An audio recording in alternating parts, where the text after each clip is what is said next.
Opinion. Today I am reviewing the off-Broadway production of William Inge's Bus Stop, directed by Jack Cummings III, running through June 8th at Classic Stage Company at 136 East 13th Street in New York City.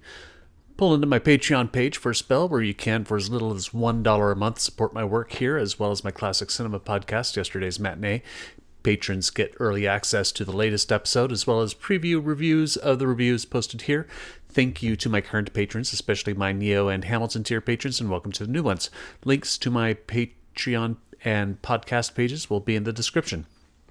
William Inge may not be as prominent as the Broadway Big Four of Tennessee Williams, Eugene O'Neill, Arthur Miller, and August Wilson, but some of his plays, like Bus Stop and Picnic, have become a part of the Great American Lexicon of Theater. In conjunction with the National Asian American Theater Company and Transport Group, Classic Stage presents an intimate look at Middle America as 8 people settle in overnight at a diner during a blizzard that blows through a small stopover town 30 minutes west of Kansas City. If you're sitting in a theater on the house left side, Peiyi Wong's set gives off serious Edward Hopper Nighthawks vibes. It's not a perfect match, and you may not get the same aesthetic from house center or house right, but from my vantage point, the feeling was definitely there. Of course, Nighthawks is set in a more metropolitan locale than Bus Stop, but that's besides the point. It's the mood that matters. It's late, and a bus makes its routine stop at the diner for its cross-country travelers to get a respite. Running the diner is Grace Hoylard, played by Cindy Cheung.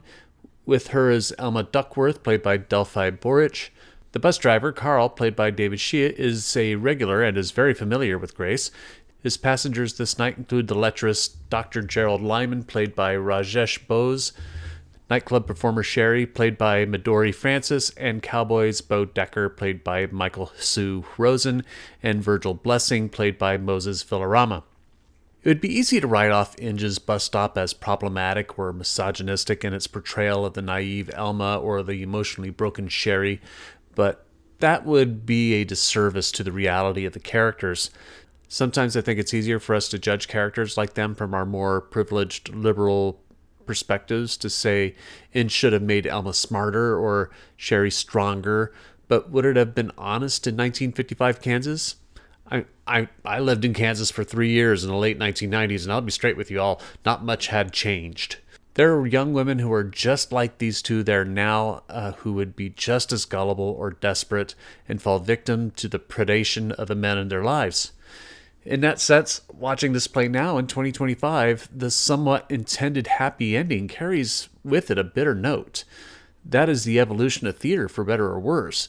The evolution of who we are, as we hopefully mature as people to realize that things may not end up as hopeful as we are led to believe, or maybe I'm just being a cynic.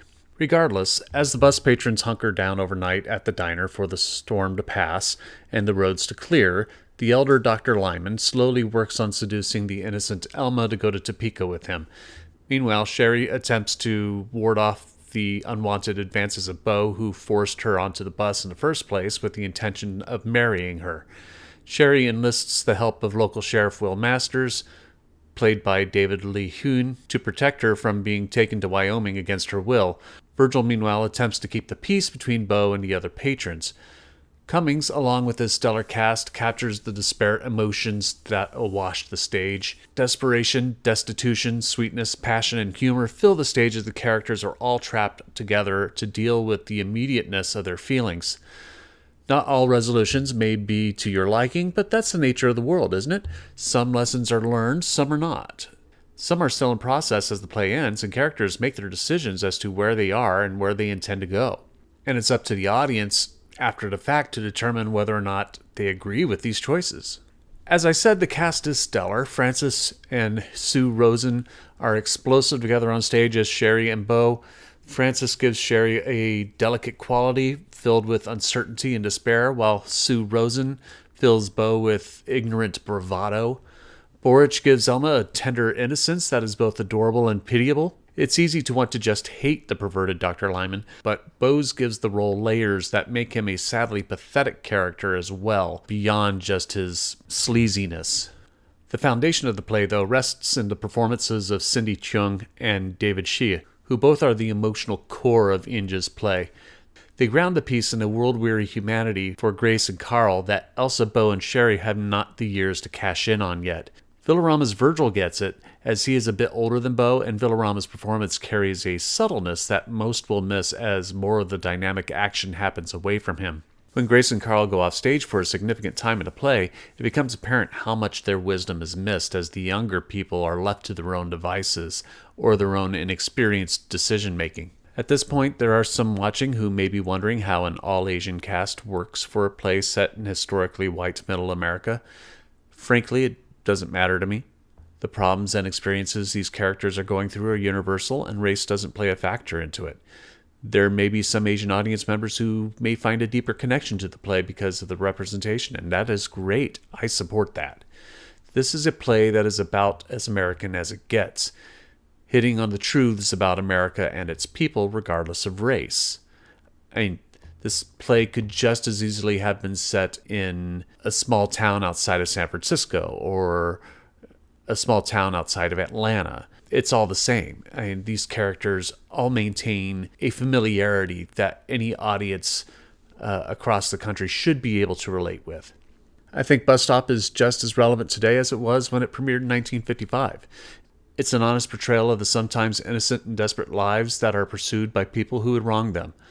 These are lessons to still be learned here about maturing, looking beyond our selfishness, our immediate lusts, and looking at the other person across from us as a human being, an individual with their own autonomy and freedom to make their own choices that may or may not benefit us. It's about learning to be decent to one another. But I'm only one man's opinion, so be sure to leave yours in the comments below. If you'd like to see Bus Stop, I'll leave a link in the description where you can get tickets. Also in the description will be links to my Patreon and podcast pages, as well as my social media handles where you can follow me and support my work. You can also support me by liking and sharing this video, subscribing to the channel, and clicking the notification bell to be alerted to future reviews. My next review will be Iverson Playhouse's production of Tea at 5. Thank you for watching, and I will see you at the theater.